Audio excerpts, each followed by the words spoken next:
afternoon, everybody, and thanks for joining us. Today, we have the opportunity to talk about something that was mentioned briefly in a previous lesson. We spoke previously, just in a very brief manner, about putting songs into a medley. So we thought that this might be a good opportunity to show you how that's done. And that's why you received so much sheet music today. So you've received in your email 8 pages of printable sheet music. Now that does not mean that you have one 8-page song. What you do have is 4 2-page songs, but 4 of the pages are printed one way and 4 of the pages are printed the other way. Okay, what I mean by one way and the other way is one more traditionally, one if you are likely to be playing along with backgrounds. So basically, it breaks down this way. You have 2 songs, and then the same 2 songs, each of which are 2 pages long.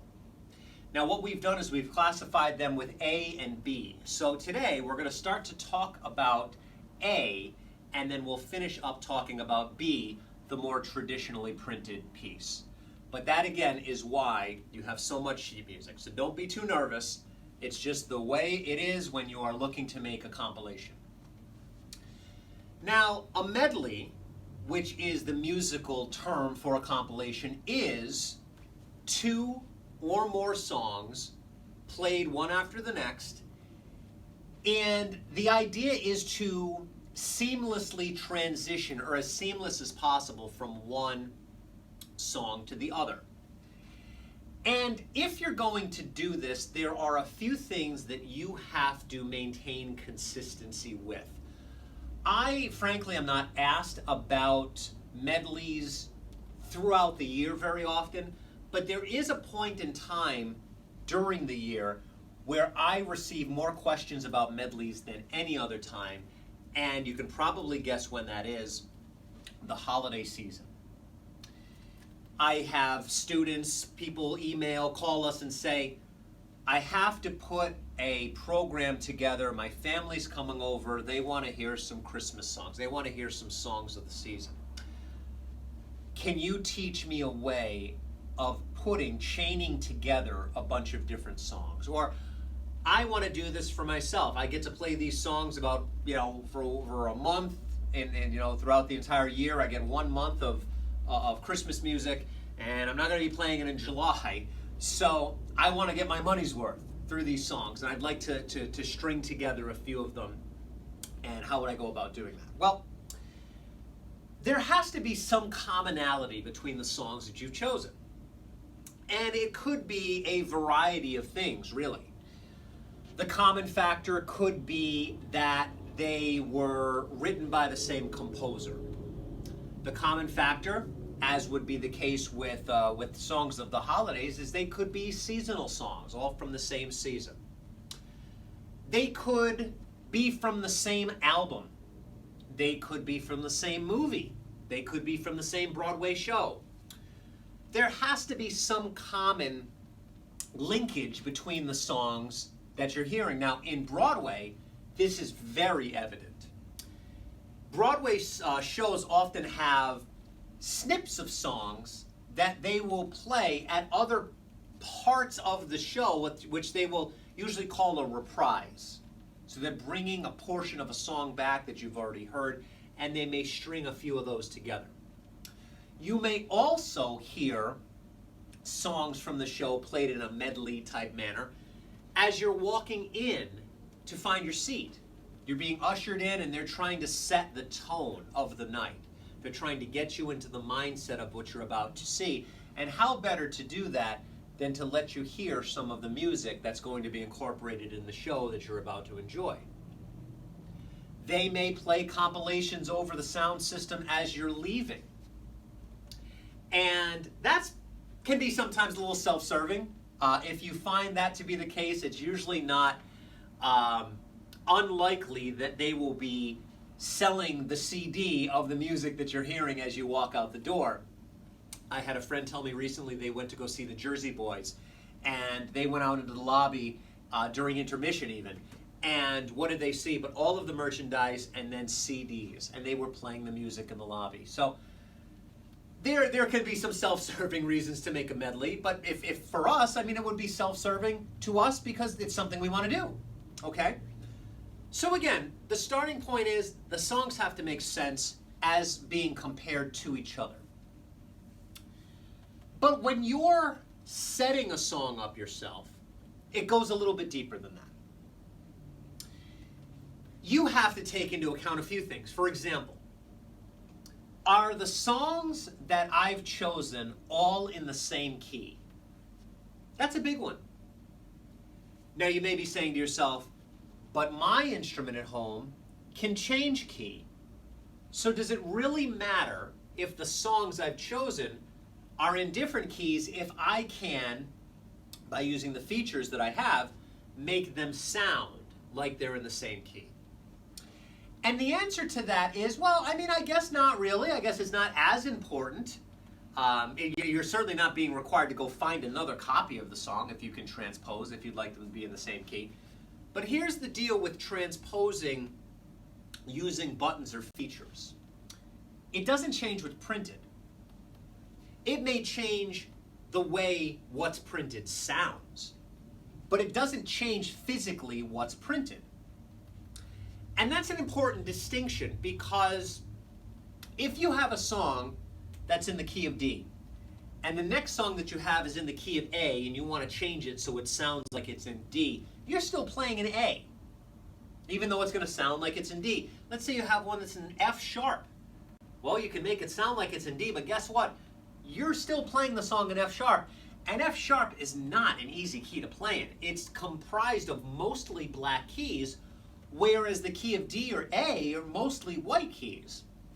And that could lead you to struggle with your transitions because all of a sudden you're playing different notes than you would have been had your songs been physically printed in the same key.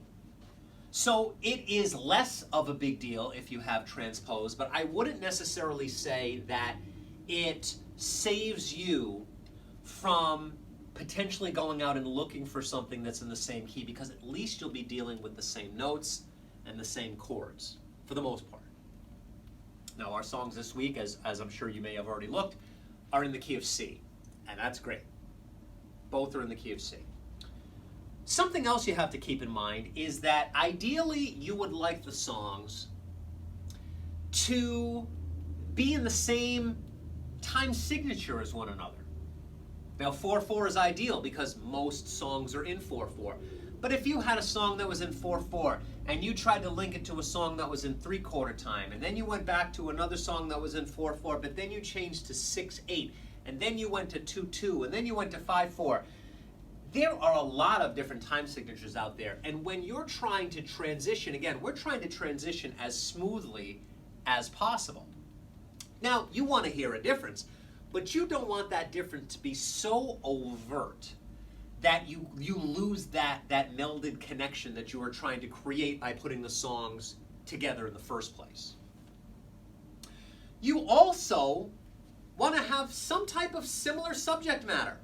Now again, we kind of spoke about the person that wrote the song and the season it's from, and I guess in a way these are both kind of patriotic songs, but they're not written by the same person, not written at the same time. They, though, do have the same subject matter, which is obviously Yankee Doodle, and Yankee Doodle Boy even has a portion of the Yankee Doodle song within it. It's a quotation. So obviously these songs are very much related via subject matter. How about tempo? Tempo is a beneficial thing.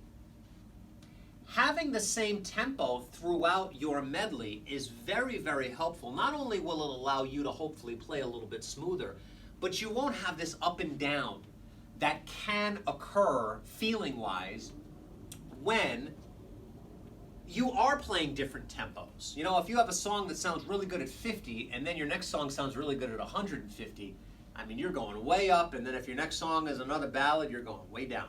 We're looking for something even keel, either a compilation of slower songs, a compilation of faster songs, but to go up and down like that never really sounds natural. So there's a lot that goes into the planning of your medley or your compilation. Now, this is a very short one. All in all, I mean, I know you've got 8 pages. You might be saying to yourself, how is this considered short? But again, they're two-page songs. It could be a lot worse. Something else that we're looking to do is we're looking to maintain one sound throughout. We're going to build sounds around it that will change, but we want to maintain one sound throughout to, again, at least encourage this idea of a connection between the songs. And that sound is going to be the sound of bells. Again, we're talking about the copy that we would be likely using backgrounds with. Well, the background's going to change. Okay? The instruments around the bells are going to change. Obviously, your notes and chords, although still in the key of C, are going to change a little bit. Okay? They're 2 different songs, so they can't use exactly the same notes, otherwise they would sound exactly the same. So there is going to be a lot that is going to change throughout the song, but there are going to be a few mainstays. Your tempo is going to stay the same. Your key is going to stay the same. And your bells are going to stay the same. Now let's take a look at the section Yankee Doodle, page 1A. This is our march. We're going to be playing the first 2 pages of Yankee Doodle, 1A and 2A, as a march. Now how fast or how slow you go is up to you. You can play it at 90 beats per minute, you can play it at 190 beats per minute, or anywhere around. But you want to maintain that pace throughout not only these 2 pages, but the next 2 as well. So we want to start out with a march. With our march, we want to use the bells, but also the flute and bells. And that's our right-hand sound, and that's going to last us through Yankee Doodle in total. Now, when we get to the top of the 2nd page, there's only one rest in that whole song, Yankee Doodle, and it is on the top of the 2nd page. So 1 beat rest. There, I'm going to have you hit Duet. You're going to hit Duet there. You're going to play to the end of page 2. That's it. Fairly simple arrangement to start. Not doing a lot of changing there. It's a 2-page song, so how much changing can you actually do to begin with? I mean, you might be able to do a little bit more, but we're going to save some of our changes for the fact that our next song is going to sound a little bit different, at least within reason. So I'm going to get to the end. Now, when you get to the end, I'm going to encourage you to do something that is almost the polar opposite of the review that we just did with the blue-tailed fly. If you remember with the blue-tailed fly, we spoke about how the student that came in here for their lesson got rid of an NC. There was an NC in the song. We went over how to do that. You play 3 keys in a row in the left hand or more. My suggestion is always to play about 8 of them. Okay, black and white keys included. Just put your hand down, make it flat, hit the black and the white keys together, and inevitably what you will get is just a drummer. Now, the reason that we got rid of that in Blue-Tailed Fly, it was such a minute place, it was very easily avoidable. It actually made the song a little bit easier to get rid of it. But we're going to be changing our background. When we get to the end of page 2, moving on to page 3A, there's going to be a marked difference between the march that we're starting with and now the Broadway, which is what we're going to go to. Yankee Doodle Boy, if you remember the old Jimmy Cagney Broadway show tune, that was done as more of a Broadway song as opposed to a march. Well, if you're utilizing an NC, a no chord, or what we often call a smash chord, we have just the drums in the background, and it's not as jarring of a change audibly to change the pattern of the drummer first. It probably sounds funny saying this as you play an electronic instrument, but it sounds a little too electronic when you change styles just like that. Because one band's gone, the other one is thrust right into the mix. That's not natural. Everybody needs a second, but the drummer can keep on going and just change their pattern, okay? And so it's a more natural transition if you decide to do this. Now, when you get to the end of Yankee Doodle, before you transition over onto page 3, so after you play your last chord, you give it one of these. Whatever the tempo is, that's going to be the speed that the drummer is going to play. So this tempo is at 105 right now.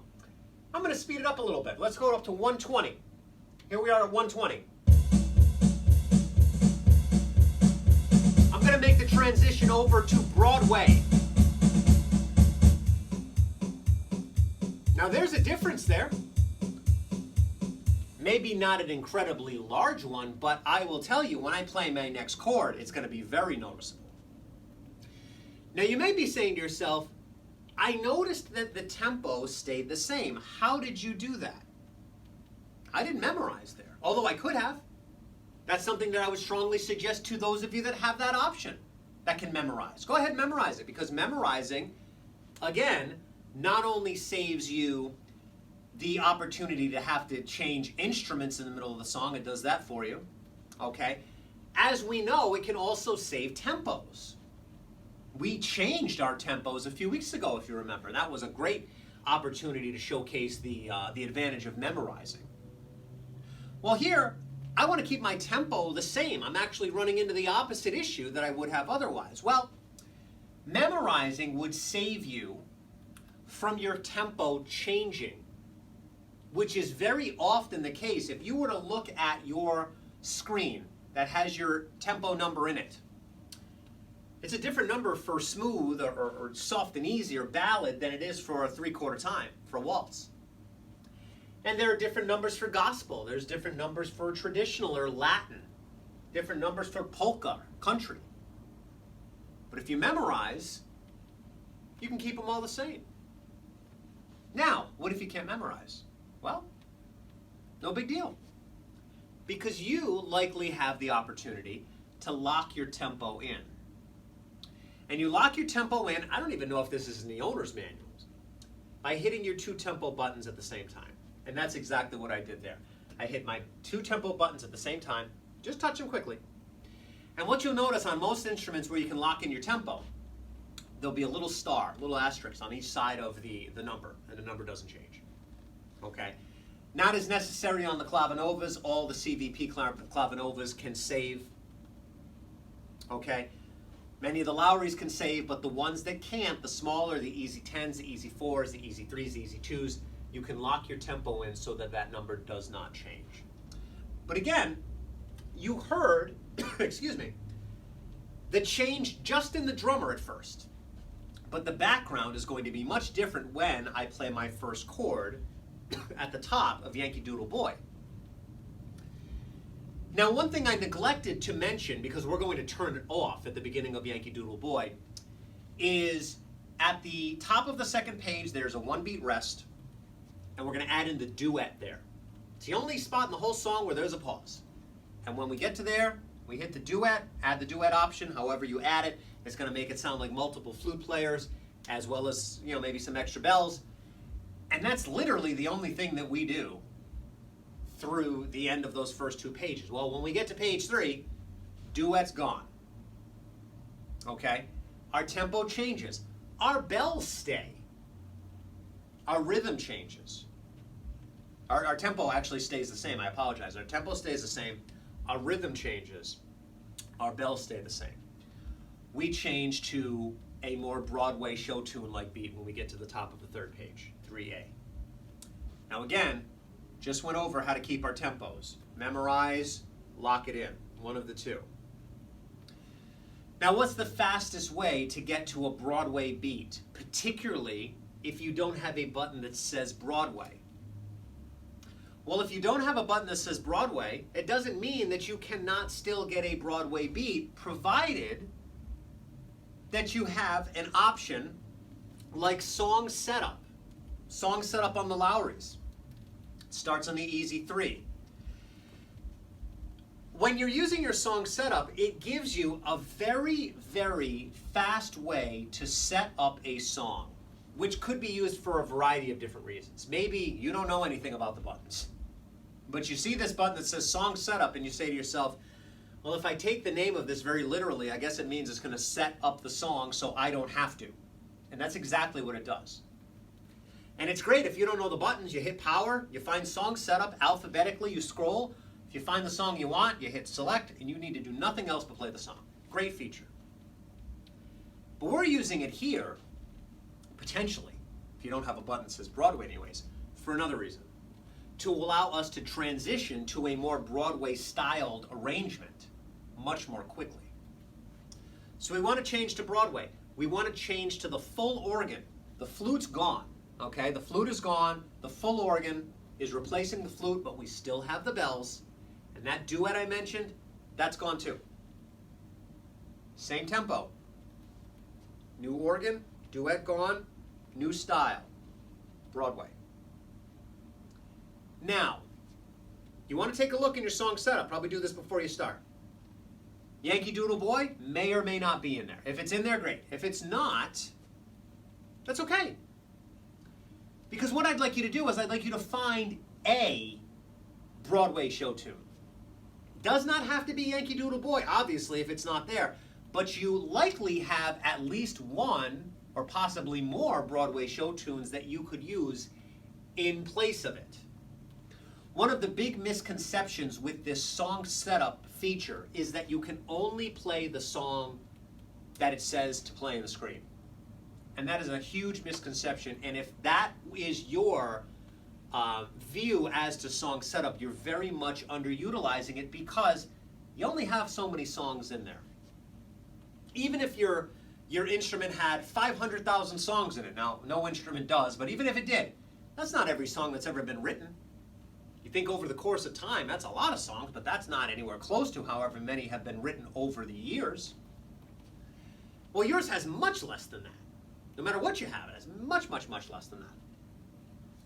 So if you see your song great, and the more songs there are in there, the more likely it is that you may encounter your song.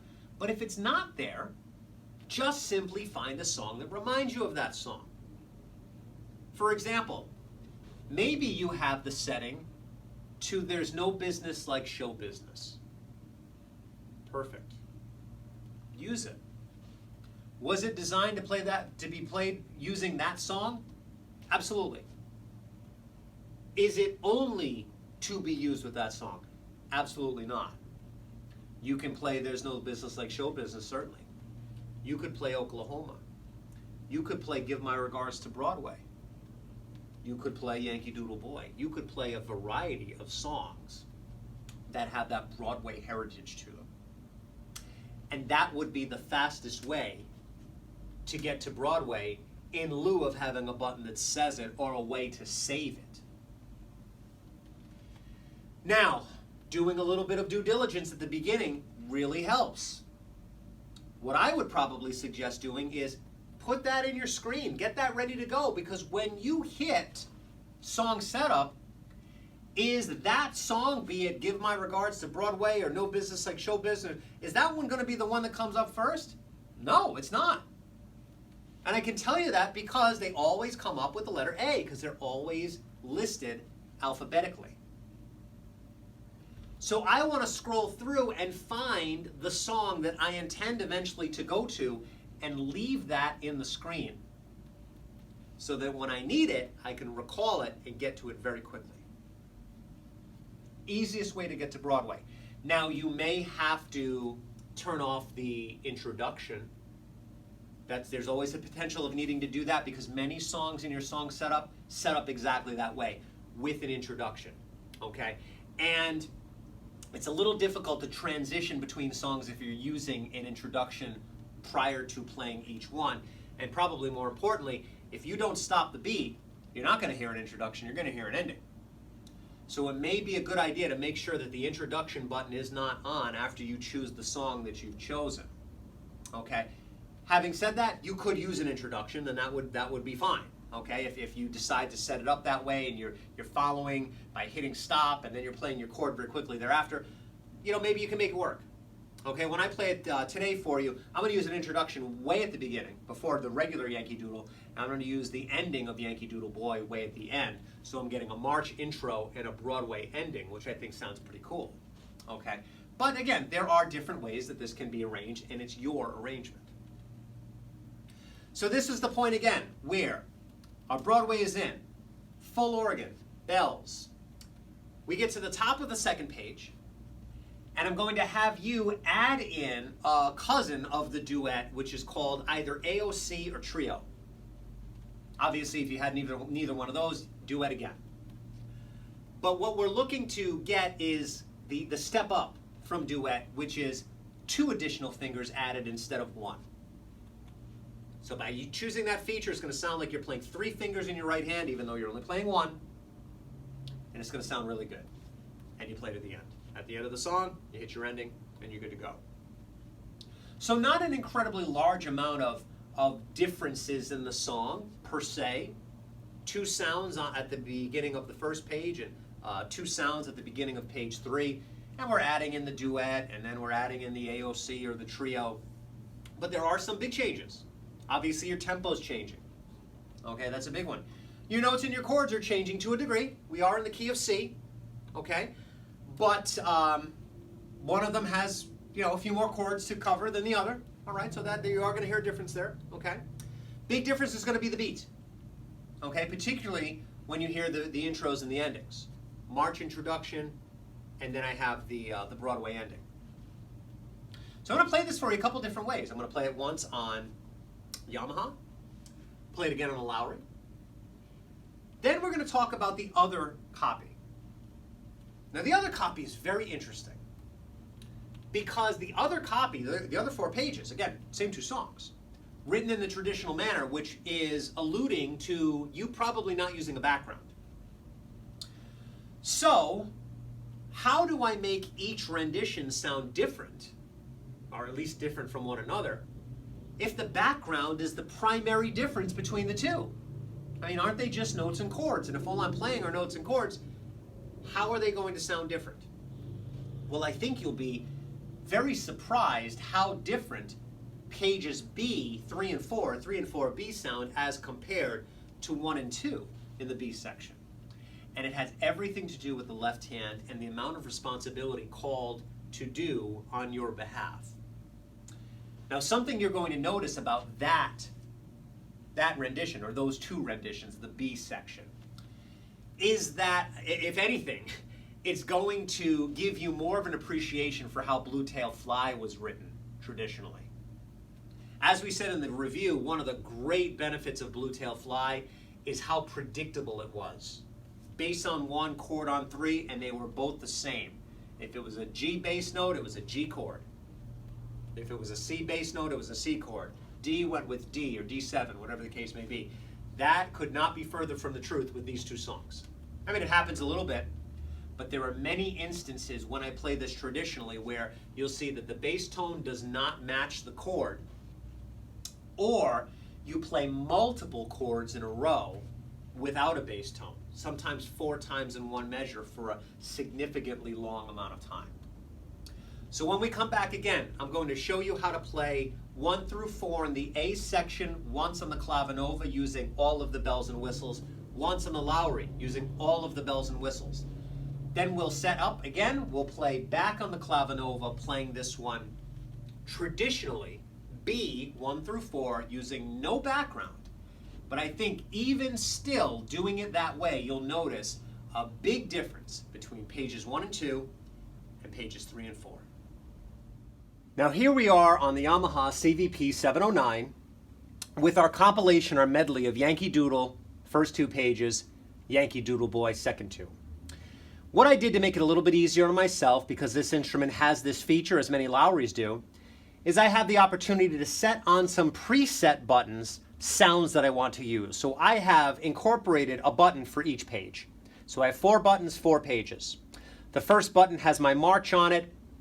It has my flute and my bells. It has my tempo, which is at 135. That's the pace that I'm going to try to keep up with today. My second button is going to have my duet. That's going to occur at the top of the second page.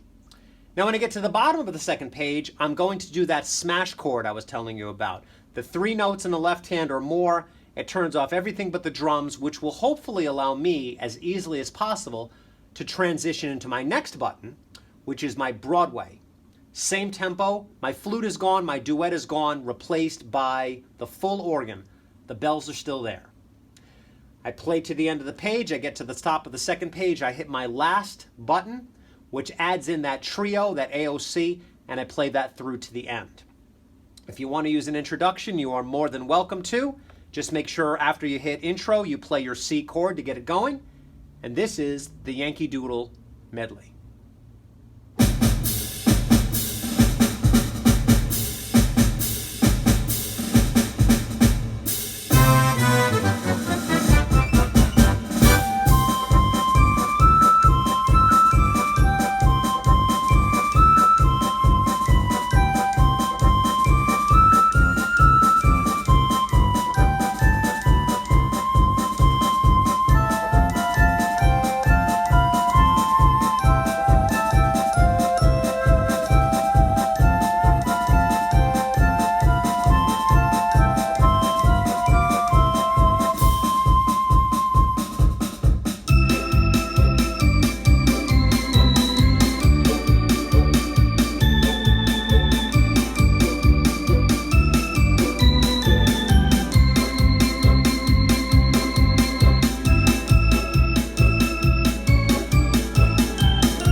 Here we are, bird's eye view of the Lowry Fanfare. You notice the big, expansive music rack. Plenty of room for 4 pages. Probably fit a 5th one up here if we needed to. Again, set up 4 buttons, 1 for each page. And the idea is to try as best we can to seamlessly transition from the march to the Broadway. Here we go.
Now, before we go over and play the song the more traditional way, I do want to make mention of that last page, page 4A, because there's a possibility there, this is not something you have to take advantage of, to use the NC or that smash chord again. When you get to the 3rd line and it says Yankee Doodle came to London just to ride the ponies, that would be a great place to turn the chord off temporarily and just let the drums take over. Now, if you're going to do that, you want to make it very noticeable, so you have to increase the amount of time that the drummer and you are playing alone. So that would mean that you would neglect playing the last chord on the 3rd line as well as the 1st chord on the 4th. So the G chord would be gone, the C chord would be gone, the chord would return with the D. I want to show you what this sounds like. Not because I expect you to do it, but it's an option for you. And I think it sounds really nice. It really sets that little section apart, which is very nice. And it also, it's the quotation from the other song. So it really, it just gives it a nice highlight. So I'm going to start on the second line of the fourth page, play that first D as a pickup note. And when I get to that section there, line 3, where the rest is, I'm going to turn off my chord. I'm going to neglect my G chord at the end of the line, the C chord at the beginning of the next, and bring my chord in with the D. Take a listen to this.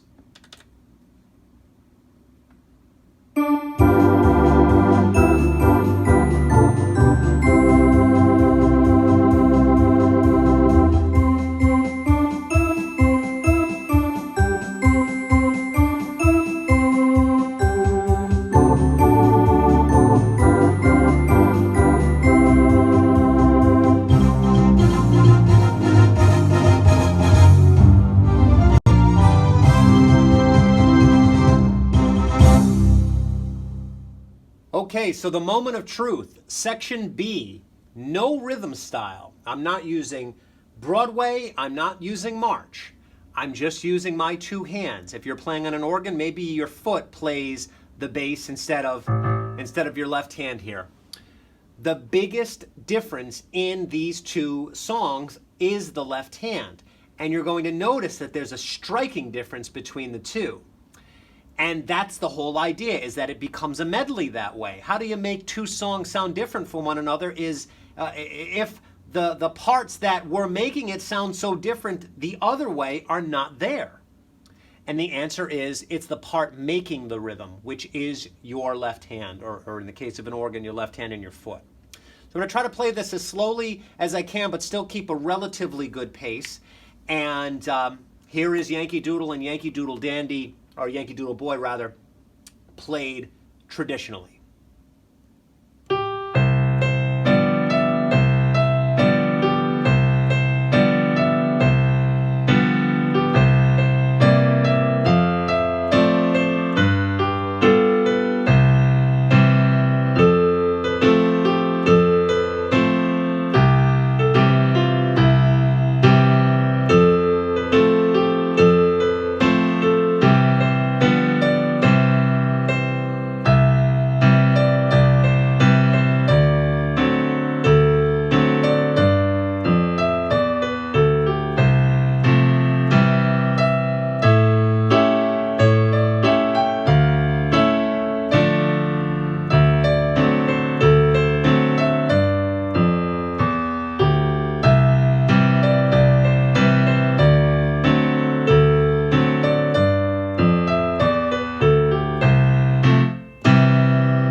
Well, I hope you enjoyed our program today. If you have any questions on anything that we went over, either this week or any of the weeks in the past, there are multiple ways that you can reach out to us.